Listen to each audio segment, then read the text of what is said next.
El plano de inmanencia. Los conceptos filosóficos son todos fragmentarios que no se ajustan unos con otros, puesto que sus bordes no coinciden. Son más producto de dados lanzados al azar que piezas de un rompecabezas. Sin embargo, resuenan y la filosofía que los crea presenta siempre un todopoderoso, no fragmentado, incluso cuando permanece abierta. 2 puntos. 1, todo ilimitado, omnitudo, que los incluye a todos en un único y mismo plano. Es una mesa, una planicie, una sección. Es un plano de consistencia, o más exactamente, el plano de inmanencia de los conceptos, el planómeno. Los conceptos y el plano son estrictamente correlativos, pero no por ello deben ser confundidos. El plano de inmanencia no es un concepto, ni el concepto de todos los conceptos. Si se los confundiera, nada impediría a los conceptos formar uno único o convertirse en universales y perder su singularidad, pero también el plano perdería su apertura. La filosofía es un constructivismo, y el constructivismo tiene 2 aspectos complementarios que difieren en sus características. 2 puntos. Crear conceptos y establecer un plano. Los conceptos son como las olas múltiples que suben y bajan, pero el plano de inmanencia es la ola única que los enrolla y desenrolla. El plano recubre los movimientos infinitos que los recorren y regresan, pero los conceptos son las velocidades infinitas de movimientos finitos que recorren cada vez más únicamente sus propios componentes. A mí esto que acabo de leer me pareció bastante complejo.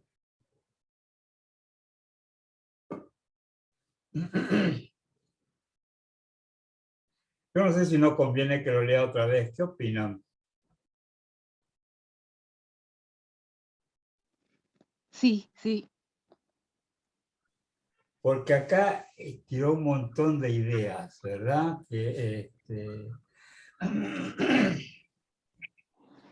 Y algo que me confundió es cuando decía, voy a leerte otra vez, pero cuando habla de el plano de inmanencia, no es un concepto ni el concepto de todos los conceptos.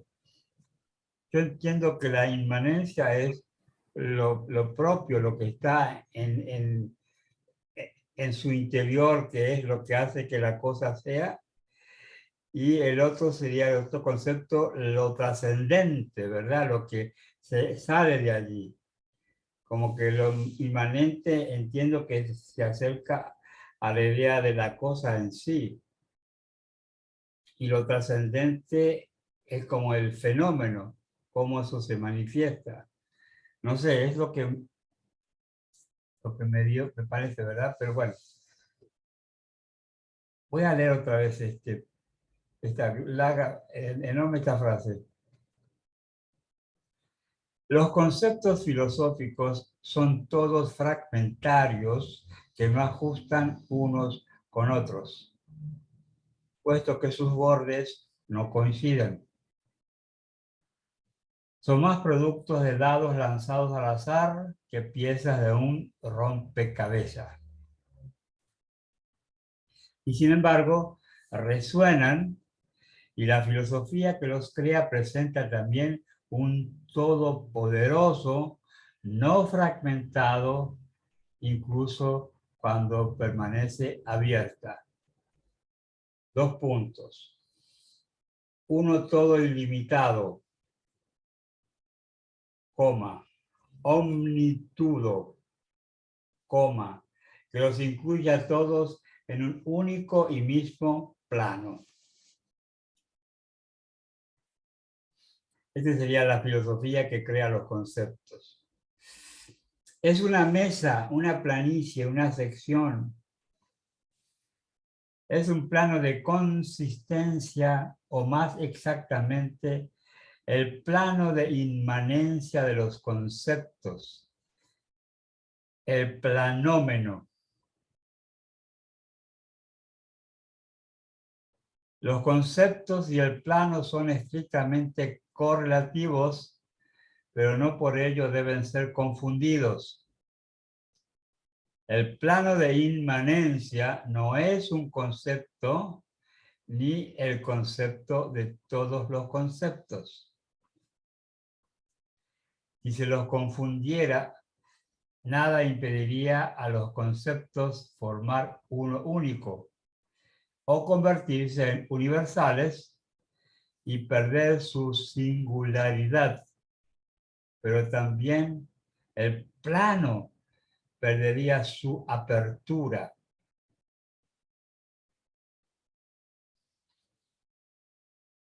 La filosofía es un constructivismo y el constructivismo tiene dos aspectos complementarios que difieren en sus características. Dos puntos. Crear conceptos y establecer un plano. Los conceptos son como las olas múltiples que suben y bajan. Pero el plano de inmanencia es la ola única que las enrolla y desenrolla. El plano recubre los movimientos infinitos que los recorren y regresan, pero los conceptos son las velocidades infinitas de movimientos finitos que recorren cada vez únicamente sus propios componentes.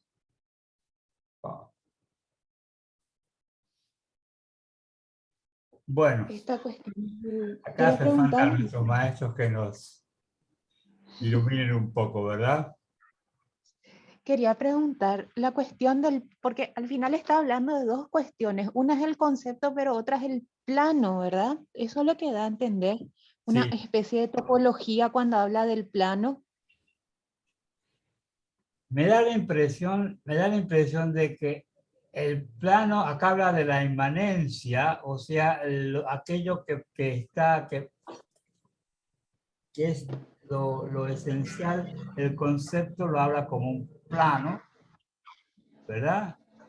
Y después habla, pero el concepto no es ese plano, que sería como la ola que salta, sino que hay como un plano de inmanencia. El plano de inmanencia es donde el concepto es concepto y de ahí trasciende. Entiendo que es así, no sé cómo lo ves, Melissa. A mí me está pareciendo una cuestión topológica respecto del plano, ¿verdad? Yo creo que en arquitectura manejan también esta cuestión espacial de una topología, ¿verdad? Que es Sí, justamente un, es un espacio, o sea, es una eventualidad en la cual se manifiesta algo, ¿verdad? sí.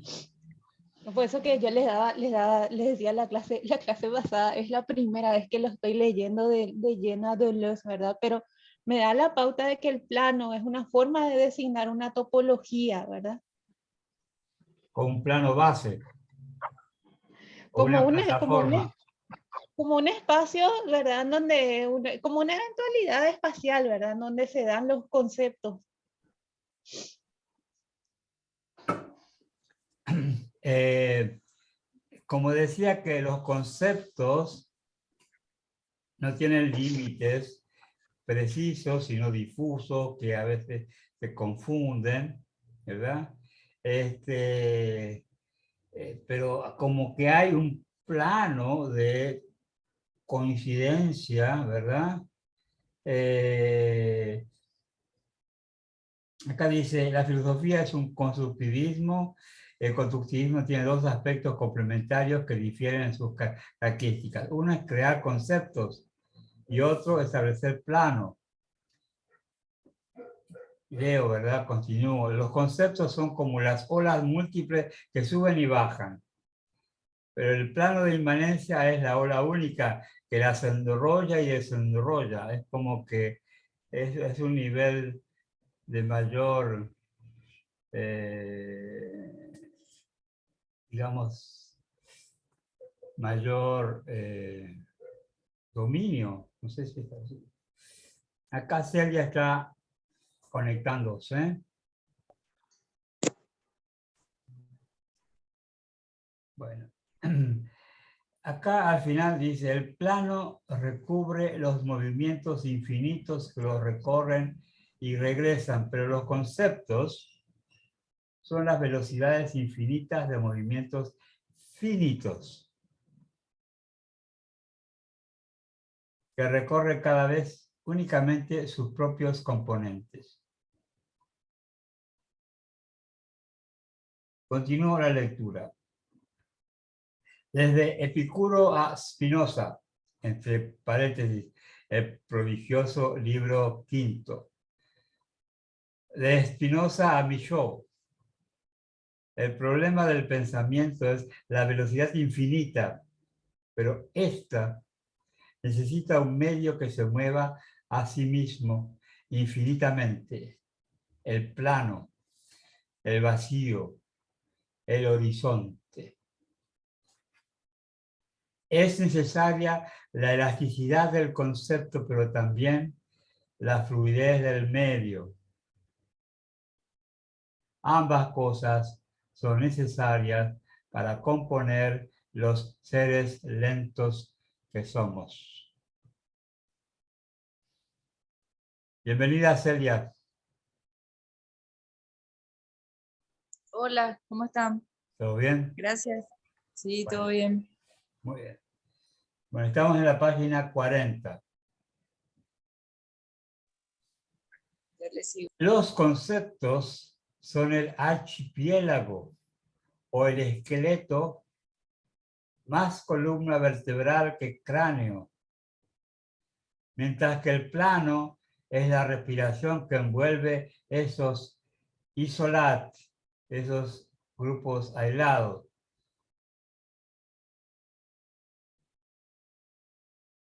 Los conceptos son superficies o volúmenes absolutos, deformes y fragmentarios, mientras que el plano es lo absoluto, ilimitado, informe, ni superficie ni volumen, pero siempre fractal.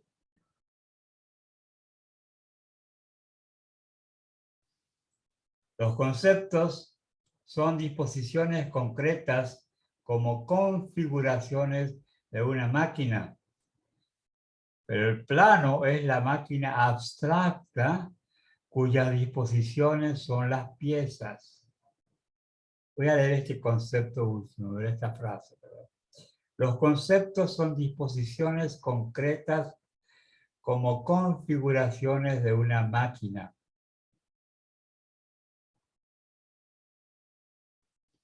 Pero el plano es la máquina abstracta cuyas disposiciones son las piezas.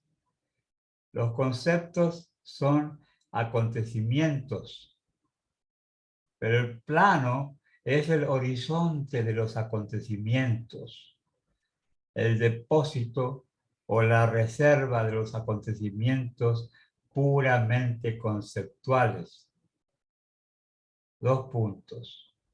No el horizonte relativo que funciona como un límite, que cambia con un observador y que engloba estados de cosas observables, sino el horizonte absoluto, independiente de cualquier observador, sino el horizonte absoluto. Perdón, no, me equivoqué.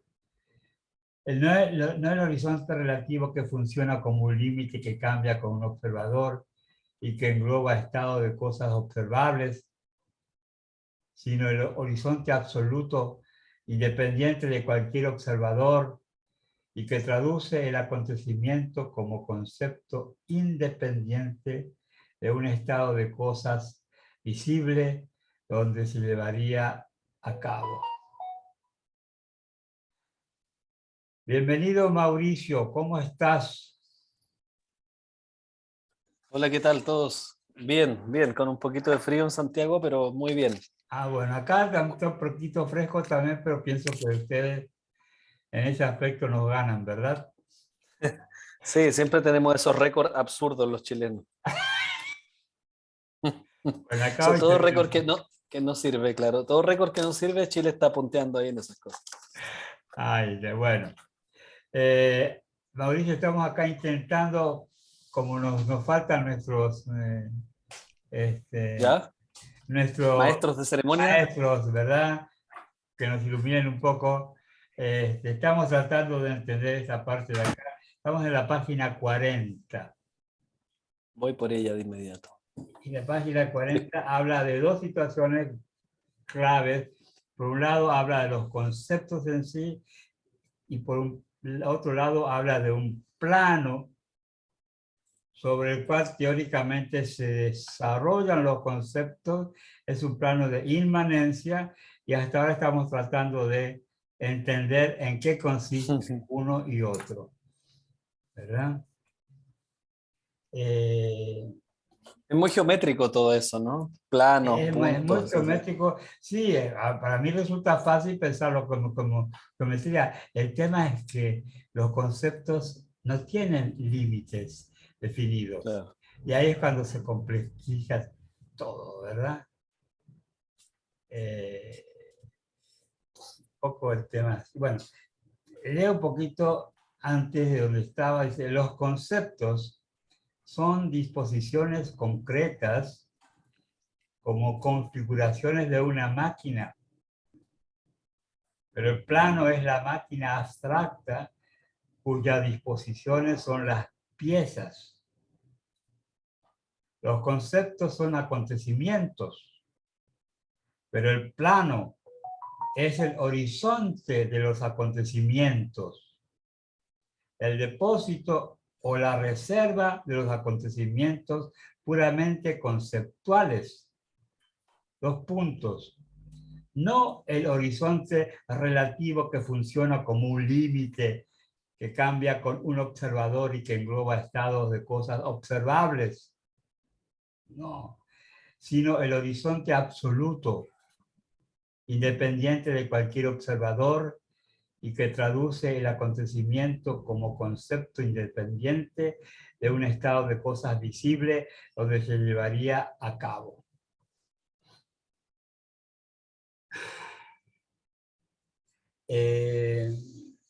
Acá cuando habla de plano, a mí me confunde en el concepto, claro, como mi mentalidad más espacial arquitectónica.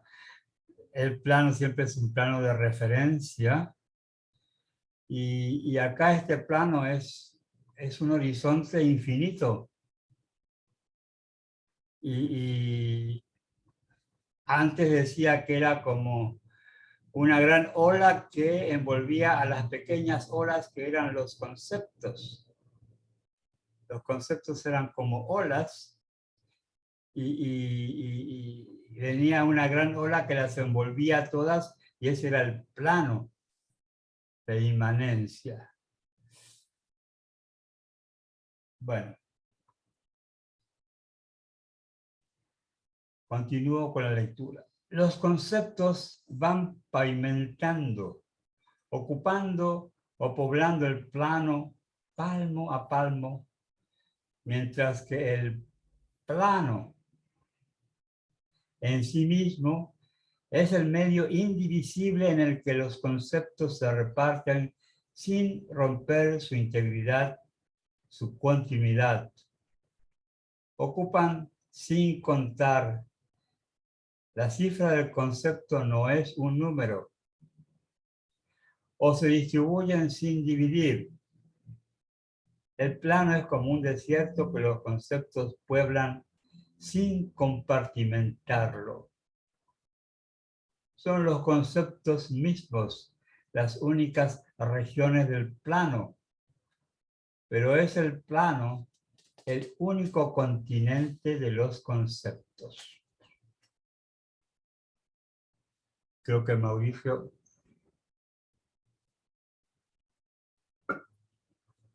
sale un ratito. Bueno.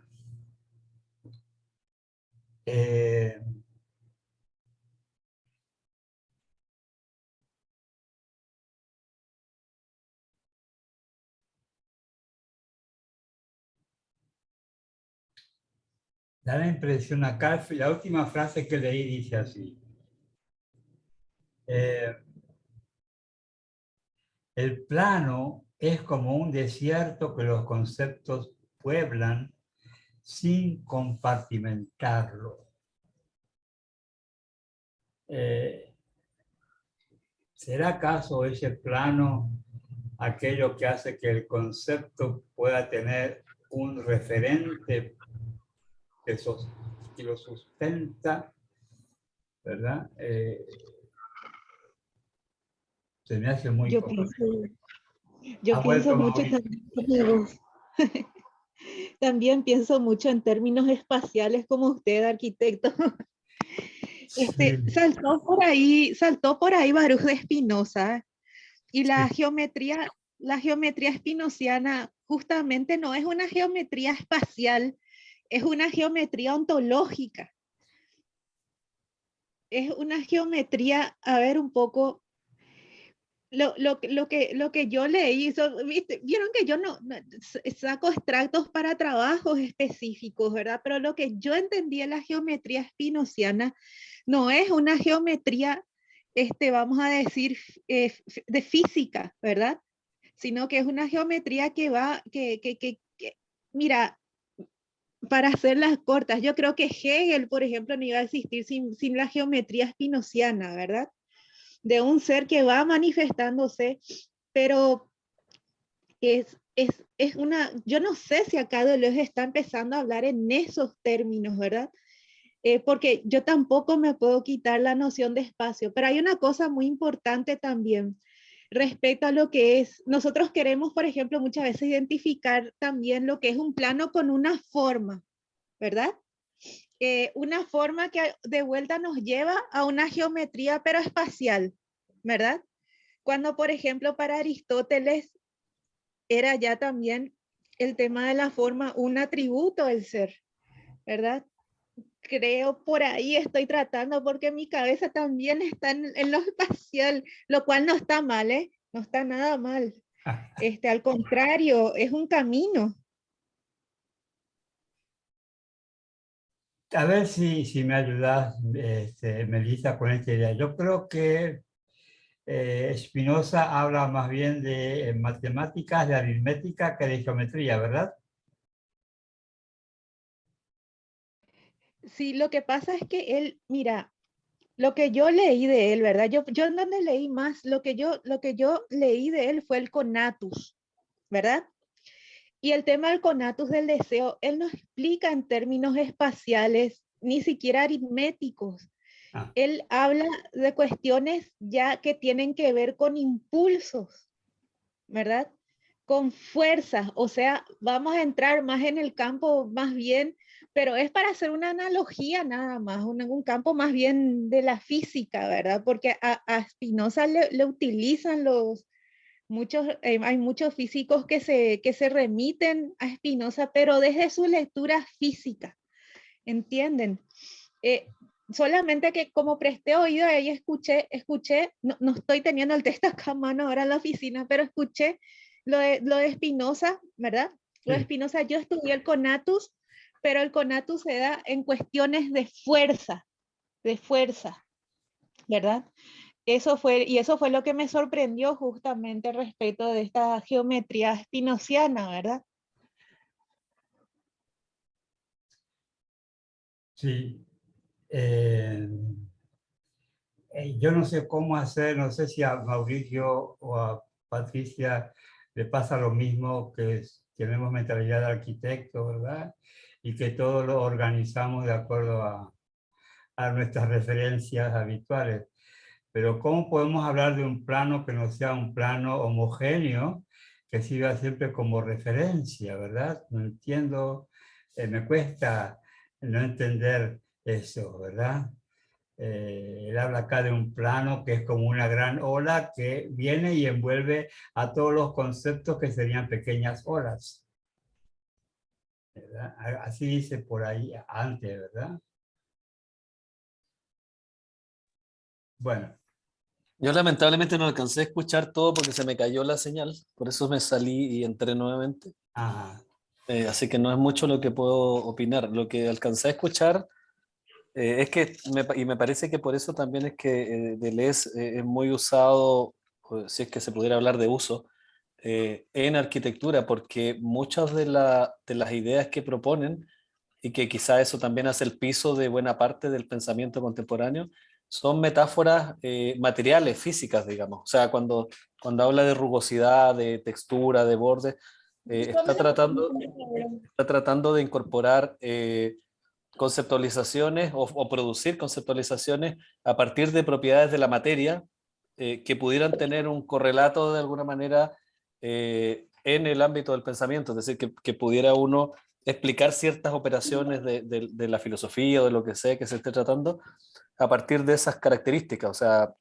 cuando uno habla de desplazamiento, habla de rugosidad, habla de contraste, habla de transparencia, de borde.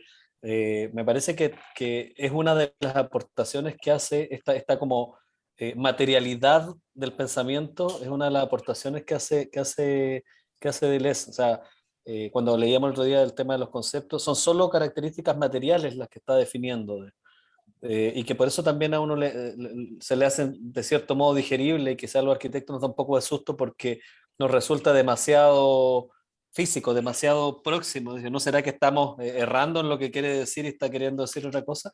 A mí me parece que buena parte del anclaje disciplinar con estos autores tiene que ver con eso, con el que usan propiedades físicas para describir atributos que a su juicio tienen ciertos ámbitos o ciertas relaciones o ciertas estructuras del pensamiento.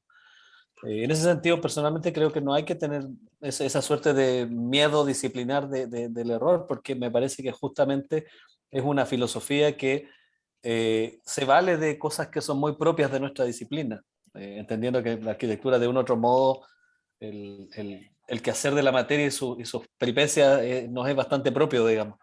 Entonces, me parece que en ese sentido, yo lo veo a la inversa. Tenemos una suerte de punto ganado, si se quiere, porque hay muchas operaciones de las que describen estos autores que para nosotros son muy habituales. Según lo que tú planteabas, me parece que más se refiere más a un territorio, a una topografía, cuando habla de plano, ¿cierto? Y en ese sentido, es plano no es estrictamente geométrico, sino que se refiere a un plano más bien eh, eh, más metafóricamente hablando, como cuando uno dice en el plano de lo político, que no es en rigor un plano, sino que se refiere a una suerte de topografía, de territorio con continentes emergidos, islas emergidas y otras que no. Es una apreciación geográfica, diría yo, nuevamente una metáfora geográfica lo que está tratando de ilustrarnos y que me parece que el libro sigue en esa línea. Cuando recién llegué atrasado porque estaba en una reunión con alguien y me hablaba justamente de las apreciaciones topológicas de Deleuze. Entonces creo que hay que ir entendiendo un poco, o por lo menos como yo lo hago con estos autores, entendiendo un poco qué quieren decir detrás de la metáfora, cuál es la estructura que están tratando de narrarnos y de atribuir, sea al ámbito conceptual, sea al ámbito del pensamiento, sea al ámbito de la filosofía, porque es eso me parece. Usan estructuras del ámbito físico para explicar operaciones que a su juicio existen en este ámbito del pensamiento y que serían muy óptimas de explicar de esta manera. Ahora, la idea del pensamiento como un territorio o como un archipiélago donde tenemos, o incluso el conocimiento, donde tenemos eh, alumbradas ciertas islas y otras cosas tan sumergidas y que solo las intuimos con ciertas conexiones, es una metáfora que tiene harta escuela también en el ámbito del pensamiento. Entonces creo que tampoco está tan ida de lo que han dicho otros autores que han propuesto justamente eso, que el conocimiento de alguna manera o el pensamiento es una suerte de continente emergido y que uno a partir de ciertas islas, un archipiélago va armando ciertas totalidades, digamos, en la medida que se va adentrando en él. Yo lo veo un poco así, esto del mar es más o menos lo mismo, la idea de la fluidez de una suerte de topografía oscilante en donde hay ciertos elementos que interactúan. Pero sigue siendo una metáfora relacional de objetos Es, conceptuales. sí, justamente acá voy a leer algo que leí antes, que cuando no estaba, justamente habla de esto. Los conceptos son el archipiélago, ¿verdad? O el esqueleto, más columna vertebral que cráneo. Mientras que el plano es la respiración que envuelve a estas isolaciones, estas islas, sería así. Los conceptos son superficies o volúmenes absolutos deformes fragmentarios, mientras que el plano es lo absoluto, ilimitado, informe, ni superficie, ni volumen, pero siempre fractal. Entonces, cuando habla acá de plano, nosotros siempre lo referimos a una bidimensionalidad, cuando acá habla de un concepto de plano espacial, ¿verdad?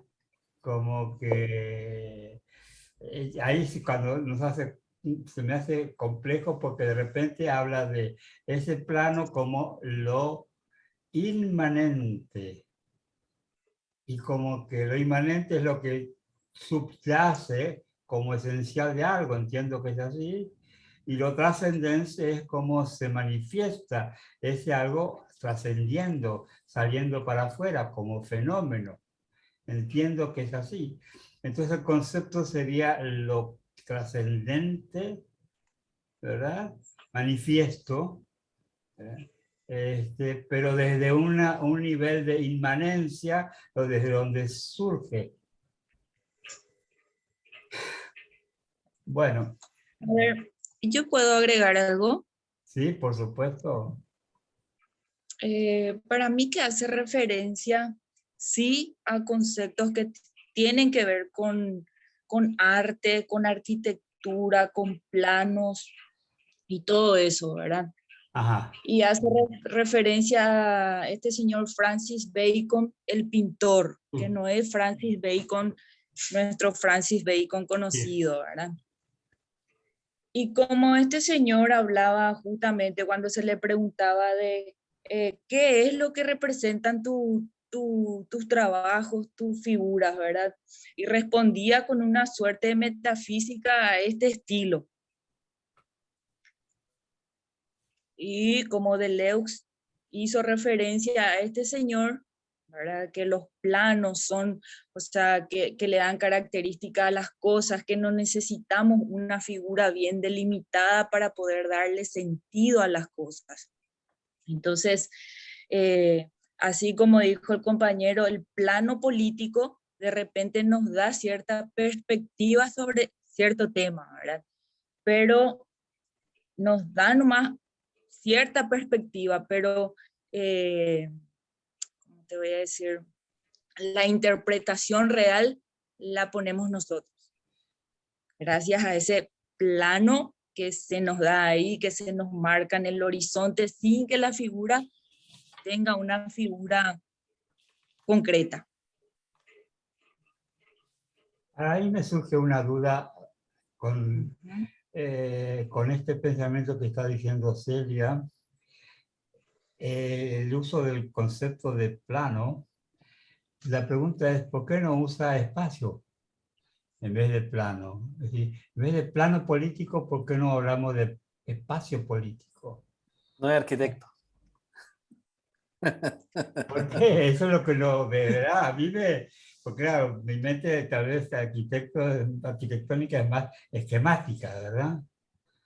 Sí, pero Aníbal, hay que tener en cuenta también que esas palabras como plano, como espacio y como tiempo incluso, son usadas como sinónimo en muchos casos. O sea, cuando uno habla de un espacio radial o un tiempo radial, Sí. te está refiriendo como sinónimo a tiempo y espacio, que muchos autores estarían completamente con ataque, digamos, surtido con eso, porque se usa como entidad medible, extensión de algo, digamos. Sí, extensión de algo. Entonces, Eso claro, yo iba a entonces, decir que, sí, eso mismo yo iba a decir, y porque es el plano temporal también se habla mucho. claro, Entonces a lo claro. mejor por eso.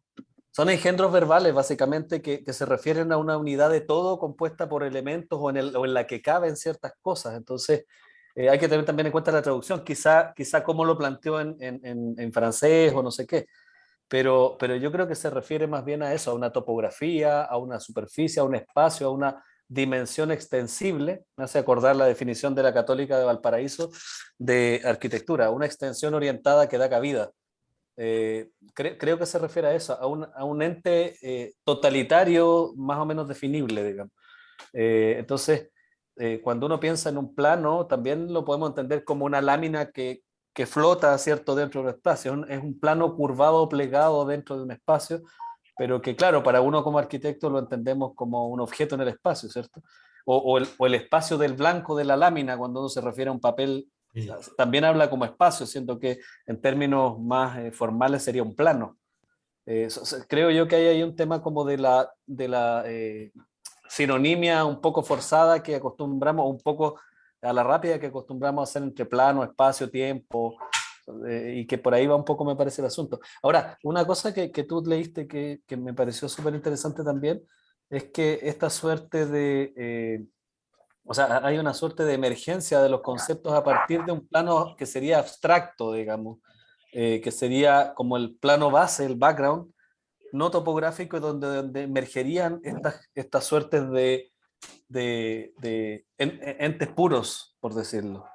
Me parece entender eso de lo que tú leíste y que creo que también es justamente interesante porque para mí es abstracción, digamos, ese plano abstracto en donde ideal quizá vivirían estos conceptos, se contrastan, ¿cierto?, con esta topografía, se contrastan con nuestras verdades y surge lo que dice Celia de algún modo, esto de que hay una suerte de confrontación entre unas entidades medias ideales y cómo son interpretadas esas entidades, y que a mi juicio, y ahí ya me separo un poco del autor, a mi juicio tiene que ver con que el constructo ideal es el errado, no es la interpretación, digamos, sino que esa suerte de plano abstracto sin espesor que flota y es el background de todas las cosas.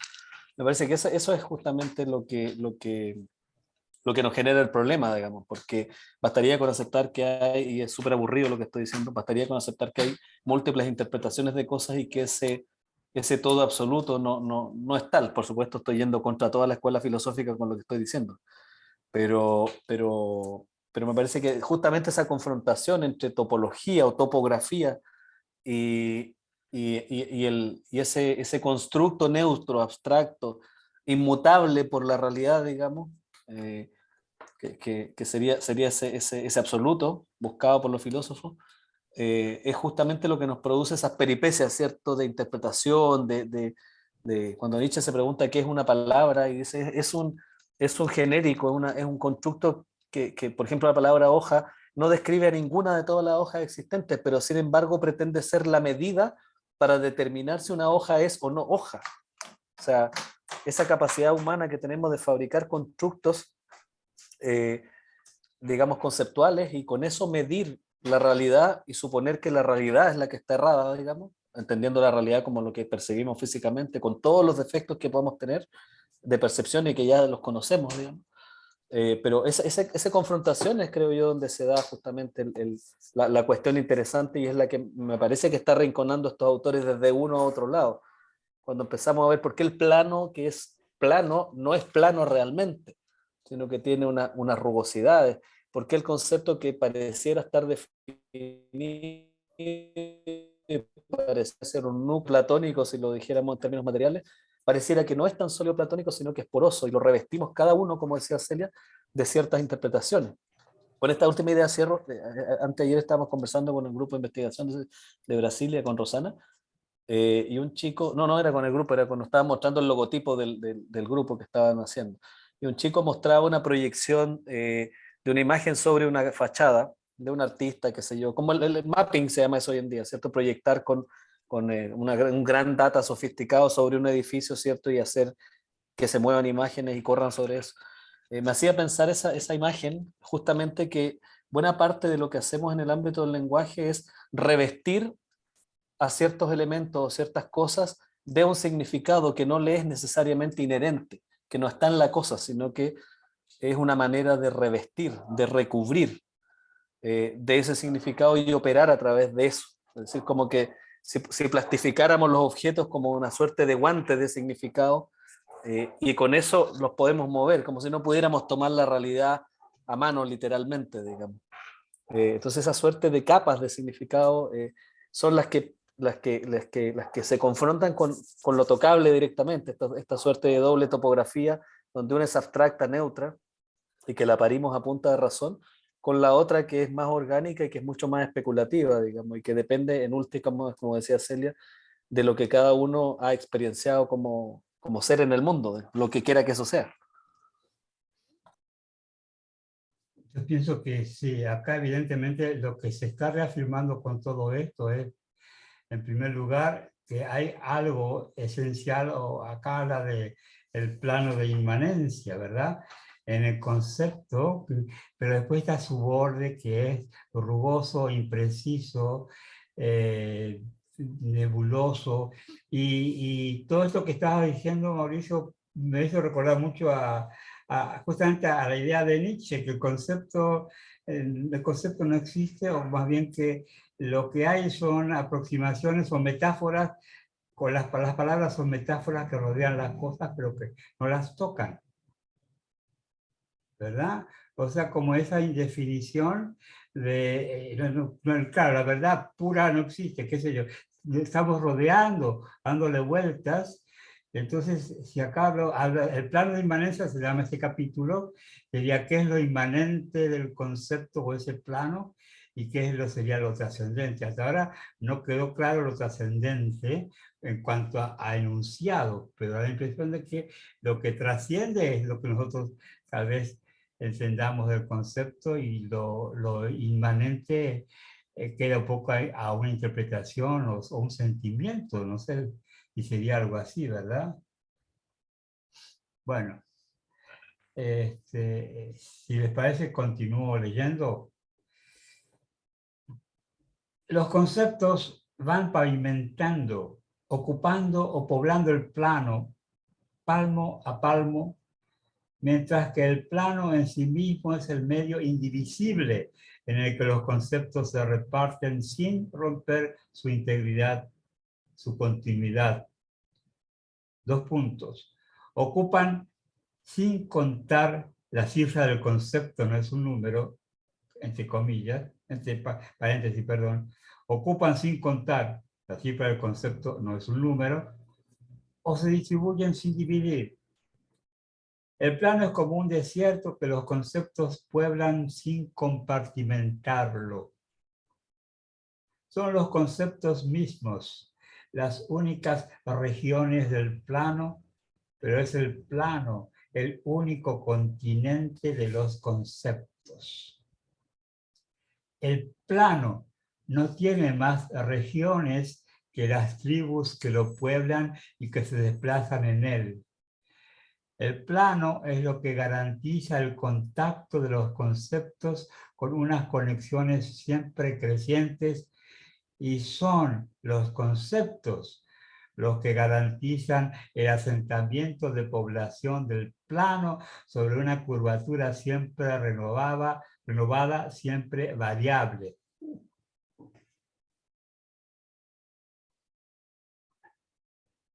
Yo tendría que quitarme de la cabeza mi concepto de plano para poder entender otra cosa, ¿no?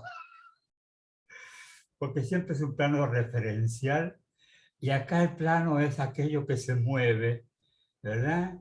Y como que el plano sería, lo arman los conceptos, ¿verdad? Como dice, las piedras en un desierto, ¿verdad? Y que van armando el desierto, y que eso cambia de formas y Bueno, continúo. El plano de inmanencia no es un concepto pensado ni pensable, sino la imagen del pensamiento. La imagen que se da a sí mismo de lo que significa pensar, hacer uso del pensamiento, orientarse en el pensamiento. Si les parece, repito esta frase que creo que es importante. El plano de inmanencia no es un concepto pensado ni pensable. La imagen del pensamiento, la imagen que se da a sí mismo de lo que significa pensar, hacer uso del pensamiento, orientarse en el pensamiento. No es un método, pues todo método tiene que ver eventualmente con los conceptos y supone una imagen semejante. Tampoco es un estado de conocimiento sobre el cerebro y su funcionamiento, puesto que en este caso el pensamiento no se refiere a la lente cerebro como al estado de cosas científicamente determinable, en el que el pensamiento simplemente se efectúa cualquiera que sea y su orientación. Tampoco es la opinión que uno suele formarse del pensamiento, de sus formas, de sus objetivos y sus medios en tal o cual momento. La imagen del pensamiento implica un reparto severo del hecho y del derecho. Lo que pertenece al pensamiento como tal debe ser separado de los accidentes que remiten al cerebro o a las opiniones históricas. Y acá aparece, entre comillas y con interrogación, una frase en latín, quid iuris. No sé si significa cuál es el derecho o quién tiene el derecho. No sé. Entonces pregunta acá, quid iuris. Y continúa. Por ejemplo, perder la memoria o estar loco, ¿puede acaso pertenecer al pensamiento como tal? ¿O se trata solo de accidentes del cerebro que deben ser considerados meros hechos? Y contemplar, reflexionar, comunicar, ¿acaso no son opiniones que uno se forma sobre el pensamiento en tal época y en tal civilización? La imagen del pensamiento solo conserva lo que el pensamiento puede reivindicar por derecho. El pensamiento reivindica solo el movimiento que puede ser llevado al infinito. Lo que el pensamiento reivindica en derecho, lo que selecciona, es el movimiento infinito o el movimiento del infinito. Él es quien constituye la imagen del pensamiento.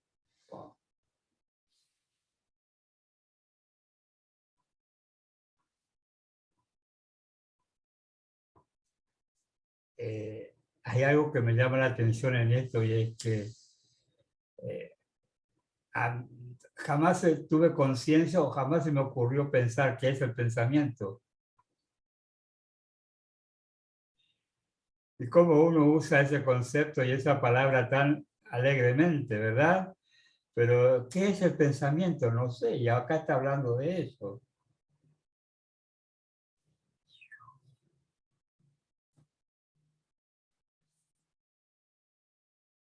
Voy a repetir un poco lo que leí recién. La imagen del pensamiento solo conserva lo que el pensamiento puede reivindicar por derecho. El pensamiento reivindica solo el movimiento que puede ser llevado al infinito. Lo que el pensamiento reivindica, en derecho, lo que selecciona es el movimiento infinito o el movimiento del infinito. Él es quien constituye la imagen del pensamiento.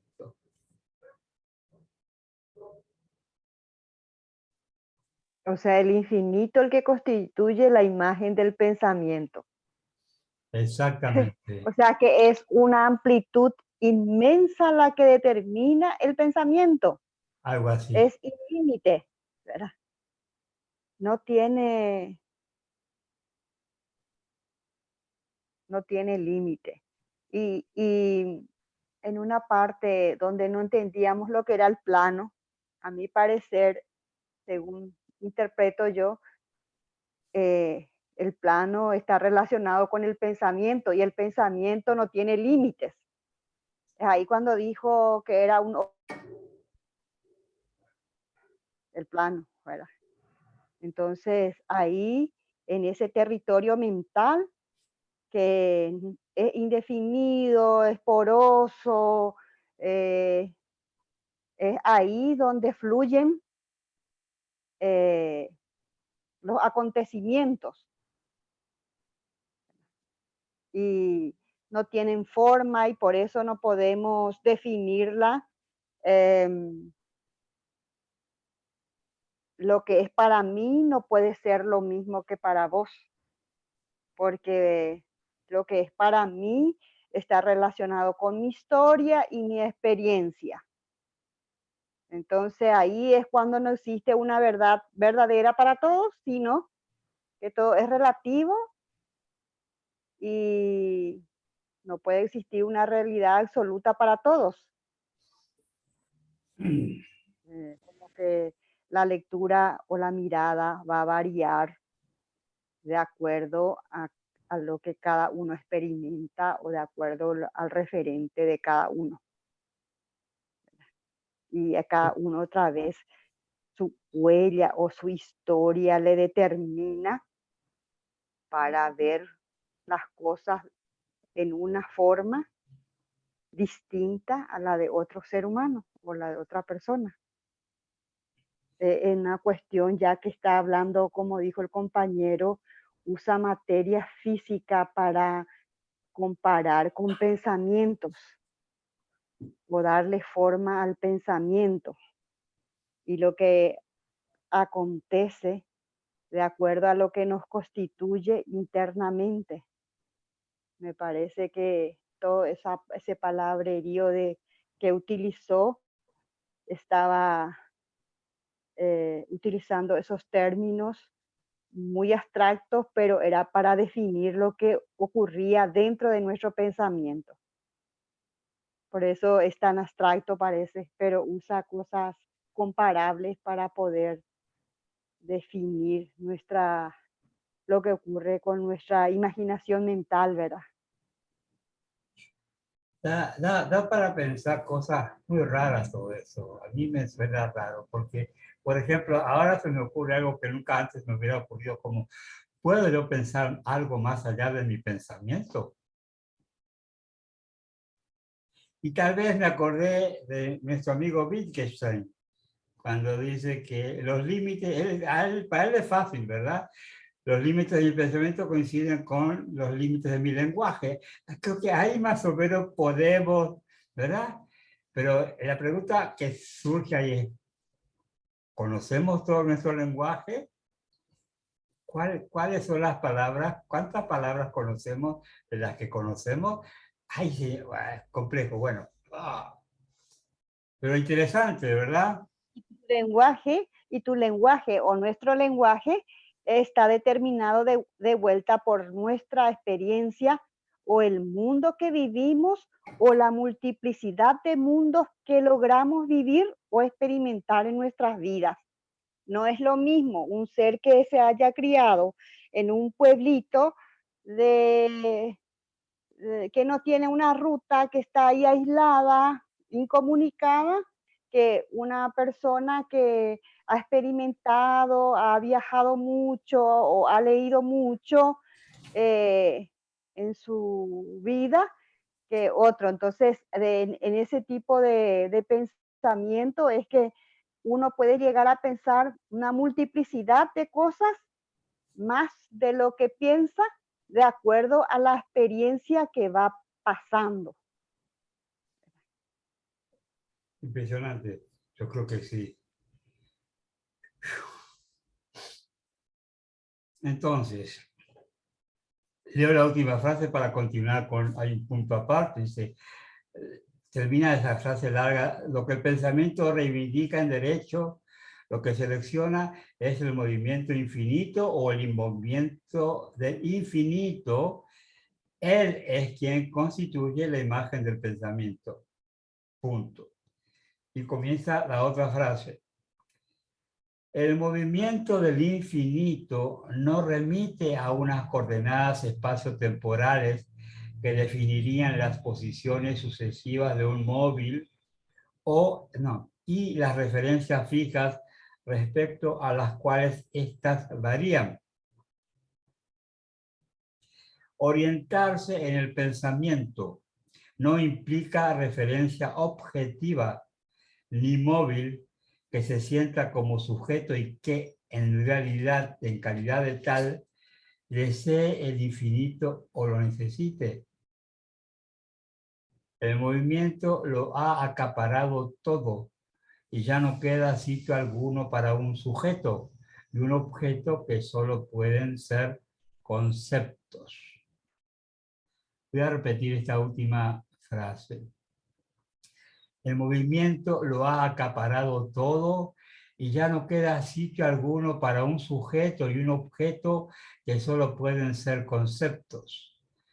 Lo que está en movimiento es el propio horizonte. El horizonte relativo se aleja cuando el sujeto avanza, pero en el horizonte absoluto, en el plano de inmanencia, estamos ahora, ya y siempre. Pareciera que es al revés, pero sin embargo, me da la impresión de que, o sea, el horizonte siempre se puede ir avanzando, pero tiene como un límite, ¿verdad? Pero el horizonte absoluto es en el cual ya estamos, siempre. Entonces, claro, el horizonte relativo es aquel que se puede ir agrandando a la medida que avanzamos o retrocedemos. En cambio, el horizonte absoluto sería la totalidad del espacio donde estamos. Entiendo así, ¿verdad? Lo que define el movimiento infinito es un vaivén porque no va hacia un destino sin volver ya sobre sí, puesto que la aguja es también el polo. Si volverse hacia es el movimiento del pensamiento hacia lo verdadero, ¿cómo no iba lo verdadero a volverse también hacia el pensamiento? ¿Y cómo no iba él mismo a alejarse del pensamiento cuando éste se aleja de él? No se trata, no obstante, de una fusión, sino de una reversibilidad, de un intercambio inmediato, perpetuo, instantáneo, de un relámpago. El movimiento infinito es doble y tan solo hay una leve inclinación de uno a otro. En ese sentido, se dice que pensar y ser son una única y misma cosa. Esto es Descartes, ¿verdad? Pienso, luego existo. En ese sentido se dice que pensar y ser son una única y misma cosa. O mejor dicho, el movimiento no es imagen del pensamiento sin ser también materia del ser. Cuando surge el pensamiento de Tales, es como agua que retorna. Cuando el pensamiento de Heráclito se hace polemos, es el fuego que retorna sobre él. Hay la misma velocidad en ambas partes. 2 puntos. El átomo va tan deprisa como el pensamiento. Esto es una cita de Epicuro en la carta a Heródoto. El átomo va tan deprisa como el pensamiento. El plano de inmanencia tiene 2 facetas, como pensamiento y como naturaleza, como physis y como nous. Es por lo que siempre hay muchos movimientos infinitos entrelazados unos dentro de los otros, plegados unos dentro de los otros, en la medida en que el retorno de uno dispara otro instantáneamente, de tal modo que el plano de inmanencia no para de tejerse, gigantesca lanzadera. Volverse hacia no implica solo volverse, sino afrontar, dar media vuelta, volverse, extraviarse, desvanecerse. Incluso lo negativo produce movimientos infinitos. Caer en el error tanto como evitar lo falso, dejarse dominar por las pasiones tanto como superarlas. Varios movimientos del infinito están tan entremezclados que, lejos de romper el uno todo del plano de inmanencia, constituyen su curvatura variable, sus concavidades, sus convexidades, su naturaleza fractal, en cierto modo. Esta naturaleza fractal es lo que hace que el planómeno sea un infinito siempre distinto de cualquier superficie o volumen asignable como concepto. Cada movimiento recorre la totalidad del plano efectuando un retorno inmediato sobre sí mismo, plegándose, pero también plegando a otros o dejándose plegar, engendrando retroacciones, conexiones, proliferaciones en la fractalización de esta infinidad, infinitamente plegada una y otra vez, curvatura variable del plano. Pero pese a ser cierto que el plano de inmanencia es siempre único, puesto que es en sí mismo variación pura, tanto más tendremos que explicar por qué hay planos de inmanencia variados, diferenciados, que se suceden o rivalizan en la historia precisamente según los movimientos infinitos conservados, seleccionados. El plano no es ciertamente el mismo en la época de los griegos, en el siglo XVII, en la actualidad, y aún estos términos son vagos y generales. No se trata de la misma imagen del pensamiento ni de la misma materia del ser. El plano es, por lo tanto, objeto de una especificación infinita que hace que tan solo parezca ser el uno todo en cada caso especificado por la selección del movimiento. Esta dificultad referida a la naturaleza última del plano de inmanencia solo puede resolverse progresivamente. Bueno.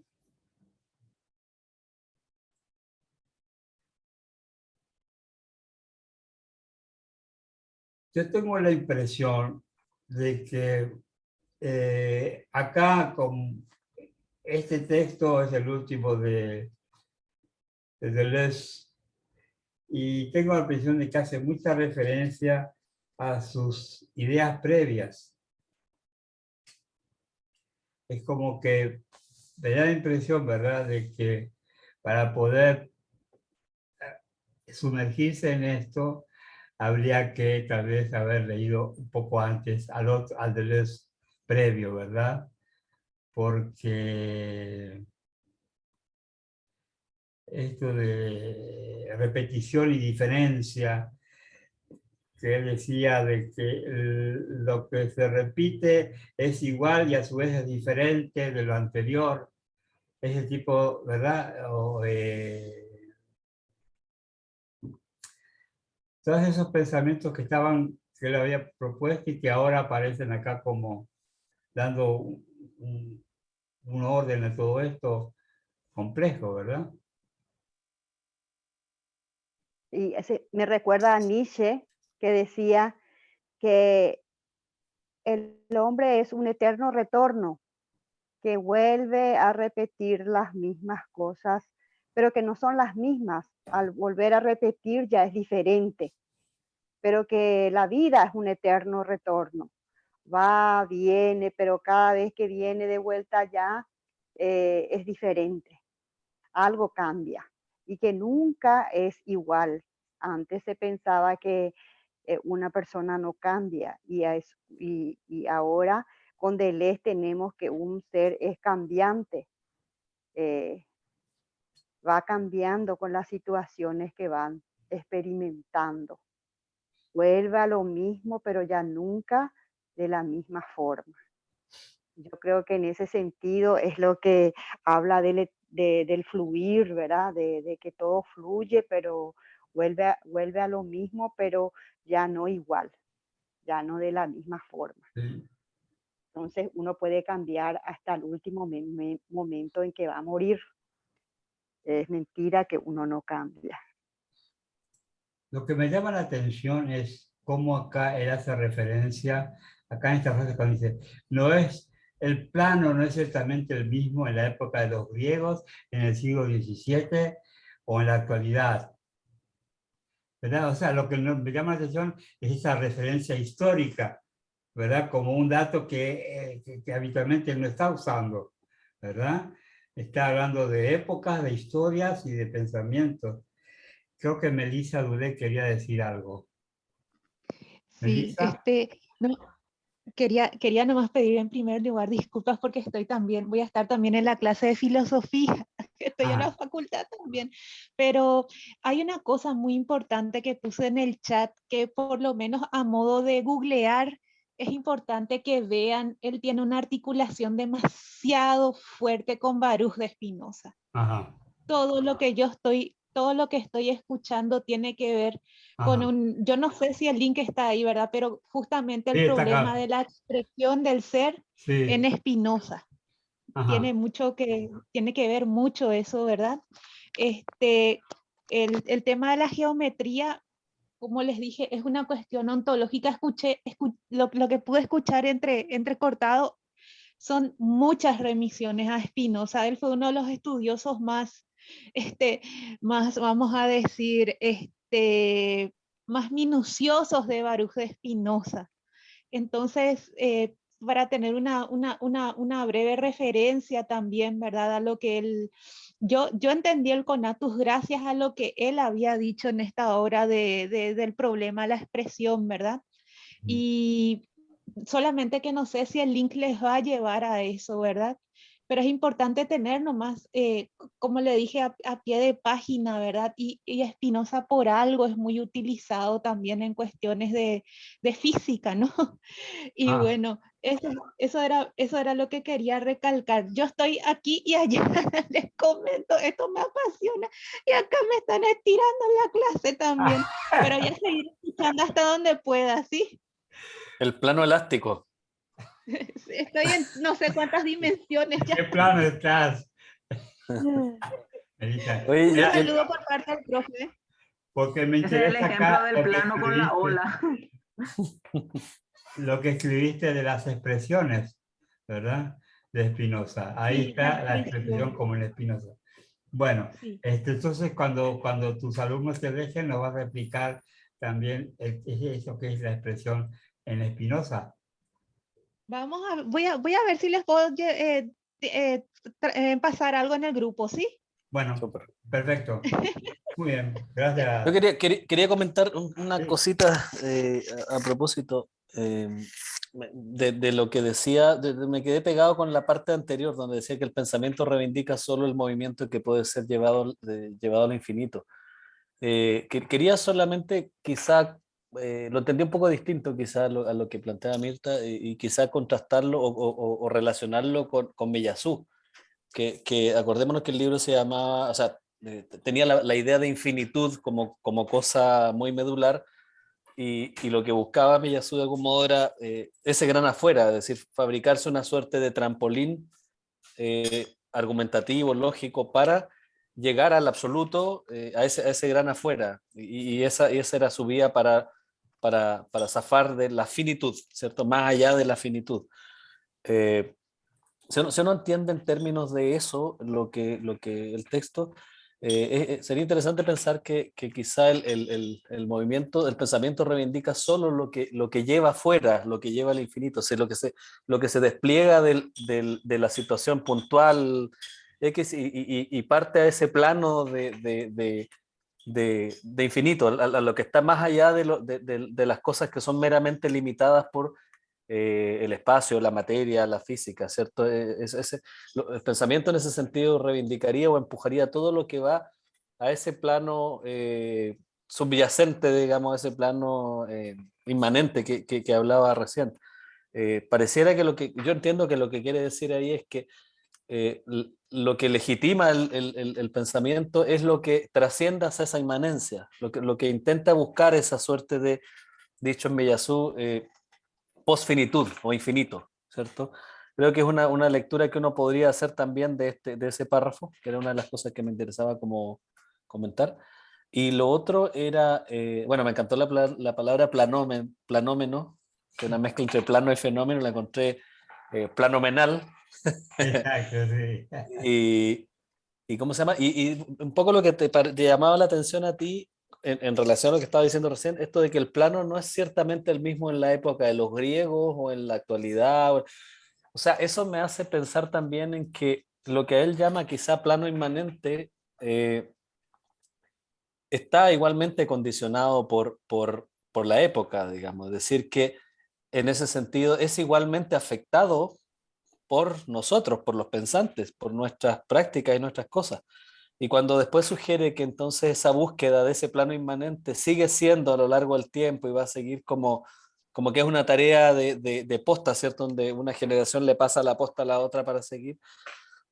A mí me da para pensar que, claro, no es tan inmanente, sino que es como, es lo más estable del pensamiento que se ha llegado de algún modo, pero que, sin embargo, podría en un futuro seguir siendo objeto de construcción o objeto de búsqueda de esa inmanencia. Con esto cierro, me hace recordar una idea de un poeta chileno, que un tipo muy de arrabal, que tiene un poeta, o sea, tiene un poema que no recuerdo bien cómo se llama y por supuesto lo voy a citar pésimo, pero que dice algo así como a fuerza de rezar, a fuerza de arrodillarme, a fuerza de comer, a fuerza de escupir, a fuerza de vomitar, haré que Dios exista. O sea, lo que está diciendo con el poema Bertoni es que voy a hacer tantas cosas que voy a hacer que aparezca esta cosa en la que creo y que quiero que surja, digamos. Es decir, ese plano, el cero, por decirlo en cartesiano, sobre el que esta topografía sube y baja, dicho en Bertoni, no es que exista, sino que lo voy a buscar tanto que lo voy a hacer existir. Y me parece que esa es la tarea de esta, ¿cierto? Del infinito, esta tarea de lo trascendental, de esa búsqueda trascendental que tiene la filosofía, que es una vez destilado del uso cotidiano, de la cosa doméstica, estoy hablando casi contra lo que yo creo, digamos, hay una cosa inamovible, hay un absoluto que es ese plano inmanente, que si bien Deleuze aquí reconoce que tiene una componente de época, es decir, que está afecto a nuestra mundanal peripecia de vida diaria, digamos, de cada época, si se sigue pujando vamos a hacer que exista, dicho en términos del poema. Creo que, y de esa confrontación de lo que hacemos, queremos hacer parir como ese absoluto, y de esta topología más orgánica, menos deseada, diría yo, para muchos, para otros no, es que surge justamente esta pugna de planos en donde hay subjetividades, hay oxidación de los conceptos, hay desgaste, hay todo lo que hablábamos el otro día cuando le aplicábamos propiedades materiales, ¿cierto? Cuando estaba César y él hablaba de que se tunean los conceptos, ¿cierto? El tuneado de alguna manera tiene que ver con esa mugre que le aportaron los griegos, esa mugre que le aportaron en la Edad Media, esa mugre que le vamos a aportar nosotros, y esa mugre en el sentido de sarro, de cosa Claro. que mancha, y que va contra ese destilado conceptual de ese plano inmanente que pareciera ser la regla nietzscheana, ¿cierto?, con la que medimos la realidad. Esa construcción que vamos a hacer a punta de arrodillarnos, a punta de rezar, a punta de conceptualizar. Y esa imprecisión y esa indefinición, creo que es lo que interesa a esto que estamos leyendo, ¿verdad? O sea, es como que tratamos de entender algo, ¿verdad? Pero a sabiendas de que no vamos a llegar a tocar fondo, ¿verdad? Nunca. O sea, como que, por ejemplo, esta idea del pensamiento infinito que surge ahora, ¿verdad? Pero es tan obvio, tan elemental, pero como que no lo planteamos, ¿no? O sea, con las cosas que nos comprometemos y nos topamos. Bueno, voy a seguir leyendo. Resulta esencial no confundir el plano de inmanencia y los conceptos que lo ocupan. Voy a repetir eso, creo que es clave acá. Resulta esencial no confundir el plano de inmanencia y los conceptos que lo ocupan.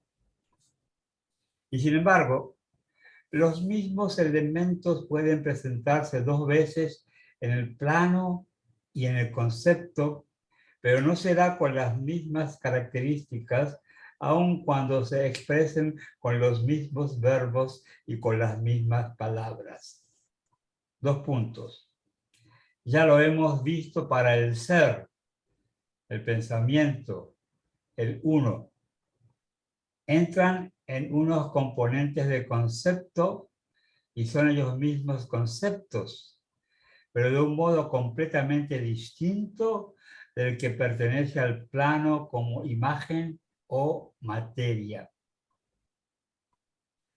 Inversamente, lo verdadero sobre el plano solo puede ser definido por un volverse hacia o hacia lo que se vuelve el pensamiento, pero no disponemos así de ningún concepto de verdad. Si el error es en sí mismo un elemento de derecho que forma parte del plano, solo consiste en tomar lo falso por verdadero, entre paréntesis, caer. Pero únicamente recibe un concepto si se determinan unos componentes, entre paréntesis, por ejemplo, según Descartes, los dos componentes de un entendimiento finito y de una voluntad infinita.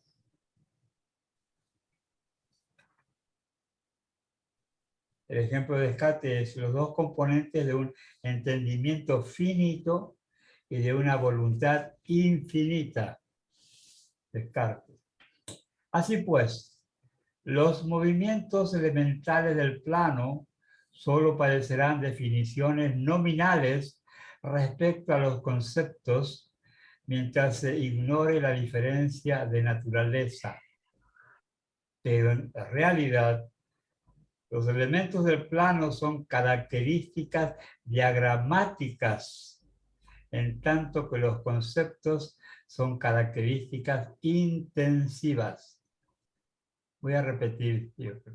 Pero, en realidad, los elementos del plano son características diagramáticas, en tanto que los conceptos son características intensivas. Me da la impresión, quiero interpretar así a ver si, ¿qué les parece? No sé. Los elementos del plano, está hablando del plano de inmanencia, son características diagramáticas, es como que ese plano de inmanencia implica un orden interno. Mientras que los conceptos no son un orden interno, sino que son intensivos, o sea, depende un poco de la intensidad de algo, de su mensaje o de algo, ¿verdad? Como que el plano de inmanencia es un estadio que permite que se posen o que permite que se instalen los conceptos y que se muevan a su manera, un poco con una libertad propia, mientras que el concepto, la característica, no es ese orden, sino la intensidad. Más o menos, ¿verdad? No sé si entendí así, ¿verdad? Entonces, las características diagramáticas que son del plano son movimientos del infinito, mientras que las características intensivas que son del concepto son las ordenadas intensivas de estos movimientos como secciones originales o posiciones diferenciales. 2 puntos. Movimientos finitos, cuyo infinito tal solo es ya de velocidad y que constituyen cada vez una superficie o un volumen, un perímetro irregular que marca una detención en el grado de proliferación.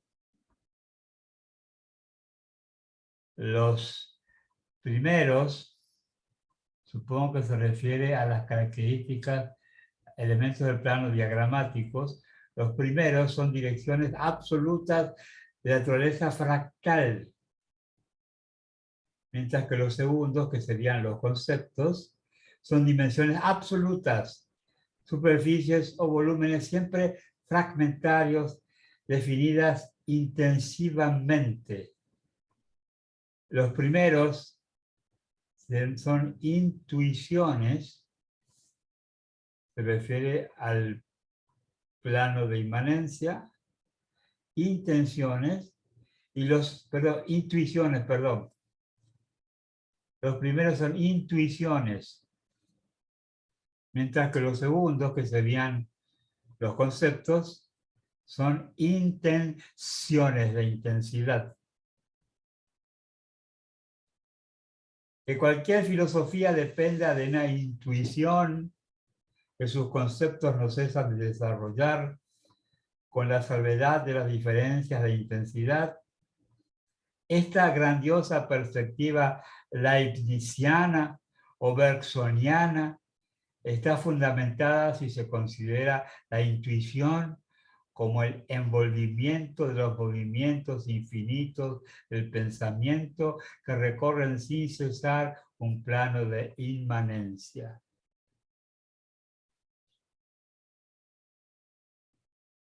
No hay que concluir ciertamente que los conceptos resultan del plano.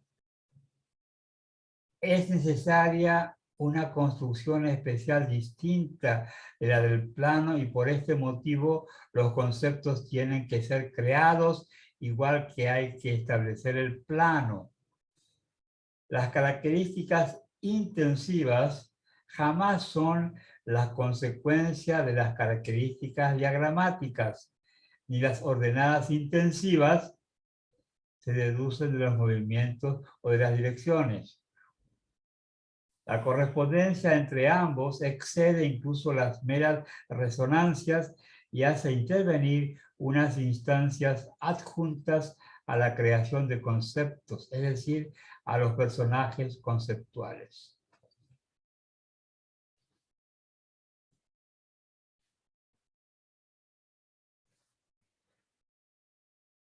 Y entendemos, esto interpreto yo, ¿verdad? A ver si entendemos que el plano de inmanencia sería el espacio en donde el concepto se da con diferente intensidad y que el plano de inmanencia, con su característica diagramática, le permite al concepto movilizarse, ¿verdad? Con sus intensidades diferentes. Pero dice, no hay que confundir ese plano diagramático, que entendemos como un orden, que con los conceptos que entran y salen con diferente intensidad, ¿verdad?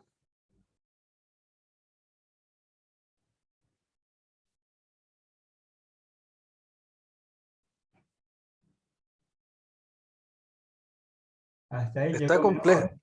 está complejo esto, ¿eh? Yo creo que vamos a tener que releer algunas partes porque está, digamos, está espeso para comérselo varias cucharadas juntas, digamos. Lo que sí me llama la atención, bueno, que entiendo que dentro del plano de inmanencia está definiendo dos tipos de entidades, de estructuras, si se quiere, ¿cierto? Unos que serían ¿cómo se llama? La estructura fractal que decía, ¿cierto? Y la otra serían otro tipo de entidades, superficies, volúmenes, pero siempre fragmentarios y que serían intensivos. Es decir, los primeros serían intuiciones y los segundos serían intenciones. Los primeros son más bien relacionales, hablaba de de que tenían una condición como de dirección. Dice, los primeros son direcciones absolutas de naturaleza fractal, mientras que los segundos son dimensiones absolutas, superficies o volúmenes, siempre fragmentarios, definidas intensivamente. O sea, los primeros serían direcciones absolutas de naturaleza fractal y los segundos serían, las segundas entidades que definen serían dimensiones absolutas, superficie o volúmenes, siempre fragmentarios.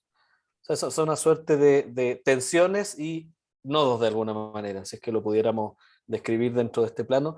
Ahora, lo que me parece interesante lo que plantea esto es que dice que no se deduce uno de los otros.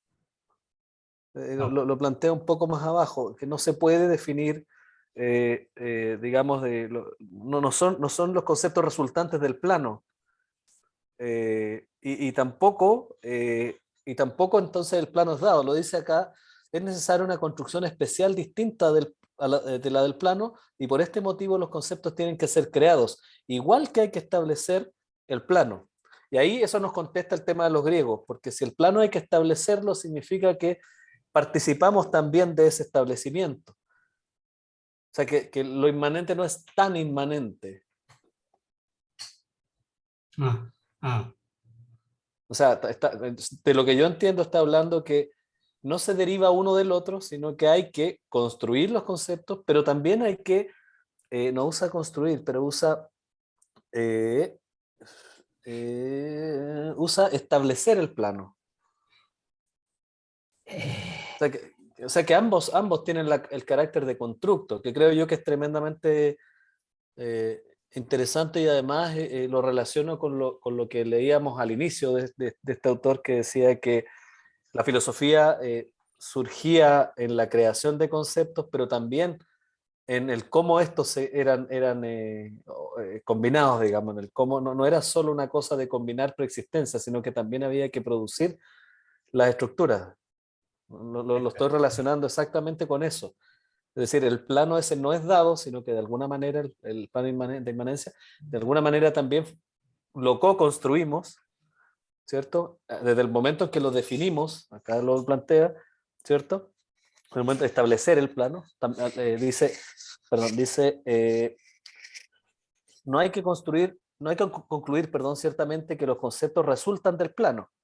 Es necesaria una construcción especial, distinta de la del plano, y por este motivo los conceptos tienen que ser creados, igual que hay que establecer el plano. O sea, ambas cosas tienen una componente de definición, si se quiere no usar construcción. Establecer implica que podría no estar establecido. No es una cosa dada, sino que hay que establecerlo también al mismo tiempo de construir los conceptos. Me parece interesante ese punto porque le asigna en el fondo una componente de no inmanencia a lo inmanente del plano que definía inicialmente. Y eso es lo que explicaría, a mi juicio, que ese plano de inmanencia para los griegos fuera distinto que para el nuestro. El establecimiento sería distinto, dicho en términos suyos. Sí. Solo eso quería No, comentar. me parece bien, pero a ver un poco, me da la impresión de que el plano de inmanencia, la palabrita que me molesta mucho es el plano. Yo diría el espacio de inmanencia sería como el ambiente en el que flota como un pescadito los conceptos, ¿verdad? Suponte el ambiente que sería un océano, el agua, donde flotan los pescaditos, para que el pescadito pueda flotar a su manera, con la velocidad que quiera o no, tiene que haber condiciones en ese ambiente líquido que le permita al pescadito flotar y le permita respirar y que le permita sobrevivir ahí y moverse y salirse, ¿verdad? Porque si el agua no tuviera el oxígeno o lo que fuere, o no sé, la cualidad material para que el pescadito no se hunda, entonces como que sería ese plan, pero claro, en un orden totalmente abstracto, ¿verdad? Abstracto, ¿verdad?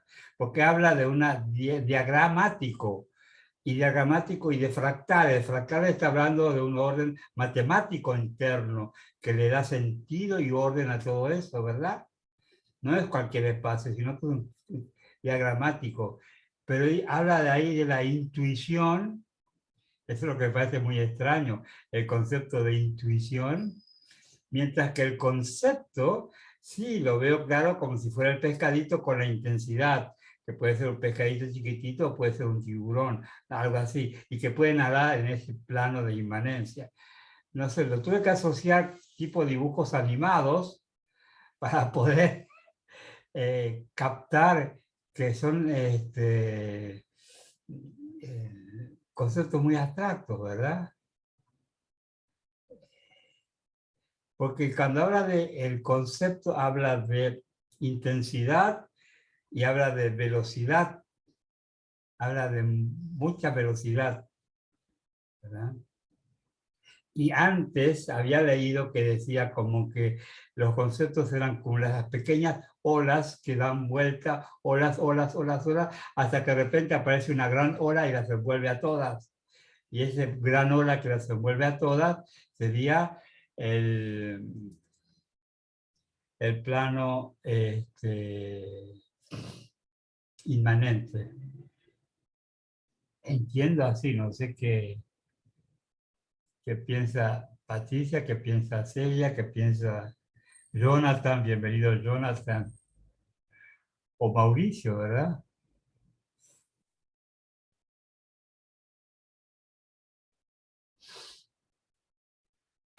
Yo creo, tengo la impresión de que esto, lo que nos conviene como recomendación, al menos yo lo voy a hacer, es ponerme después a leer todo lo que leímos hoy para tratar de fijar un poco más esas ideas. Pero en principio hay algo que me parece claro, es que es como que el plano de inmanencia es como el ambiente propicio del concepto, para que pueda vivir. Porque no se habla de un concepto fuera de ese plano de inmanencia. Como que no existe. Lo que yo veo y entiendo por qué o sea, entiendo que te incomode el tema del plano. No sé, yo creo que la idea de plano aquí aplica mejor que la de espacio. Si estoy siguiendo medianamente bien al autor, quizá no. es porque el plano restringe a unas ciertas posibilidades, digamos. Me hace acordar, no sé si conoces, Aníbal, o alguno de los arquitectos, un libro que para mí es uno de los que más me gusta. Una de las razones por las que quería tener un hijo es que pretendo que lo lea cuando tenga cierta edad, que se llama Planilandia, es de Abbott. Es un libro muy inglés de 1800, puede ser 900, soy malo para la fecha, y que Planilandia. Planilandia, Flatland, es justamente, especula un mundo donde no es tridimensional, sino que es plano, y entonces es una sociedad que vive en un mundo plano y especula muchas de las cosas, incluso es una crítica finalmente el libro a la sociedad inglesa de la época, con las jerarquías sociales, etcétera. Pero es bien interesante porque te hace empujar a pensar un mundo plano y las características que tiene. Y el personaje principal es un cuadrado, se llama Square, que en el fondo es el autor del libro, que a él se define como un cuadrado porque tiene los dos apellidos de la madre, Abbott, entonces es Abbott al cuadrado, digamos. Y tiene el personaje en algún momento va a Linealandia, que es un universo que es lineal, y trata de explicarle al ser de Linealandia cómo es que vive su rudimentaria vida en una línea cuando existe un mundo que es Planilandia, que tiene dos dimensiones, digamos. Y bueno, y luego sueña con Espaciolandia, que serían de tres dimensiones. Claro. Entonces, una manera muy interesante de pensar la geometría, digamos, Entiendo. euclidiana y todo el asunto. Lo que me hace gracia es que creo que pensando desde esa lógica, una de las particularidades que tiene el plano es que restringe a las dos dimensiones de algún modo, o sea, que tiene una componente de libertad que el espacio no tiene. Claro. En ese sentido, los conceptos, los pececitos que dices tú, no flotan en un océano tridimensional, sino que tendrían cierta remisión a una superficie. Sí. Y creo que eso le aporta ciertas restricciones que tendrían los conceptos y que quizá otras entidades, como las que me gustan a mí, no tendrían, digamos. Los perceptos quizás serían tridimensionales, desde esa clasificación que a mí me gusta hacer personalmente, digamos. Pero creo que esa remisión al plano, esa búsqueda quizá de porfiada de llegar a que pueda definirse ese plano de inmanencia, que cada vez me convence más de la lectura, que no es que exista, sino que queremos que exista, Claro. pujamos para que ocurra, y entonces por eso es que cada cierto tiempo, me parece que Deleuze está más de acuerdo en eso, digamos, que lo hace más como una crítica a lo del plano, veo yo, que más que como una cuestión que él abrace. Creo que a él le interesa más no la remisión al plano, sino que el desenfoque, la rugosidad, cuando el plano se hace 3D, digamos, más que cuando es plano en términos inmanentes. Logro encontrar dejos de crítica a la idea de plano cada vez que la menciona, como que deja un sabor de que no está tan de acuerdo con eso, digamos. Con este plano abstracto, inmutable, sin época, digamos, en última el absoluto filosófico. O sea, convengamos en que desde esa, y de nuevo comparando con Miyazu, pareciera que Deleuze está por la otra vereda, ¿cierto? Que es la de no ir por los sólidos filosóficos, ¿cierto? Que serían los absolutos. Los sólidos platónicos hechos filosóficos serían los absolutos, sino que ir por esta otra cosa que se desdibuja, que es variable, que es mutable, que entonces me parece que está, dentro de ese plano está describiendo una suerte de nodos y tensiones entre ellos, como que pareciera que si modificas uno, modifican los otros, pero no surgen uno del otro, que serían estas dos categorías. Coincido plenamente contigo en que la intuición me resulta un poco fuera de lugar, pero creo que se debe a que la noción de intuición, que por lo menos yo estoy usando, valga la redundancia, es intuitiva y no es filosófica, digamos. O sea, si buscamos la escuela de pensamiento asociada o el derrotero de pensamiento asociado a la intuición, seguramente César nos podría, digamos, aclarar más cuál es el uso de la palabra intuición ahí, pero seguramente no es la que intuimos, debe ser otra. O sea, la intuición sería como una indefinición racional, pero como, sin embargo, sería como ámbito propicio para algo, ¿verdad? Yo no sé, creo que es más bien un nombre propio la palabra intuición en este escrito, más que una palabra usada, digamos. Yo creo que está haciendo un guiño a alguien con el uso puede ser, ¿verdad? con denominar intuición a eso como, no sé si oposición, pero como distingo, por lo menos distingo, de intención. Porque no es un paro posicional, no es intención o no intención, digamos. Intuición no es el paro posicional adecuado, entonces me surge que debe estar haciendo algún guiño a alguna corriente filosófica o alguna noción de intención ya escudriñada previa que, producto, por lo menos en mi caso, de mi ignorancia filosófica, no estoy leyéndolo en esos términos, digamos. Sí. Y tal vez sea una especie de intuición en tanto que es como un sentimiento que admite el movimiento, ¿verdad? Y que se ajusta, no sé cómo, de cualquier forma que no es confrontación, sino que intuición que permite dar las condiciones como para que la intensidad del concepto pueda revelarse allí, ¿verdad? Es decir, como una especie de comprensión previa, no racional, sino, no sé qué sería, ¿verdad? Intuitiva, o, no sé, como una afinidad que permite que la intensidad del concepto pueda consumarse allí. Yo creo que relacionarse, porque lo habla en términos de direcciones, dirección absoluta, dice, o sea, es como si fuera un vector de algún modo, a lo que él llama intención. Y el otro lo define como por la intensidad, es decir, si lo dijéramos en términos de ampolleta, por el voltaje que tiene, Sí, exacto. cuánto prende, por decirlo. Entonces, me parece que lo que está tratando de escribir son los dos elementos que operarían en este plano de inmanencia, donde uno es más, no sé si dirección es la palabra específica, pero uno es como el que intensifica y el otro es como el que conecta o relaciona. Sí, o sea, estoy pensando muy cerca de las teorías de la red, digamos, esto de que hay nodos y líneas que conectan, que es un tipo de gente que usa mucho a Deleuze. O sea, me parece que por ahí va el mapeo que uno podría hacer, o sea, como nodos y cosas que los conectan, entendiendo que serían como los dos elementos que identifica dentro de este plano o este espacio bidimensional, si lo queremos decir, para que no te incomode tanto. Yo creo que sí que anda por ahí cerca porque él habla de un plano de diagramático, ¿verdad? O sea, como que esa red, dijiste, red y diagrama Es un dibujo. ¿verdad? Bueno, muy bien. Yo creo que hasta acá llegamos hoy. Estamos en la página 44. Esto se está grabando, espero que se esté grabando y lo pondré a disposición de los que no pudieron estar hoy. Y bueno, si les parece, terminamos acá. Gracias, Celia. Gracias, Patti. Gracias a ustedes y que se Jonathan. nos Gracias. esclarecen estos pensamientos que se están agravando, no grabando.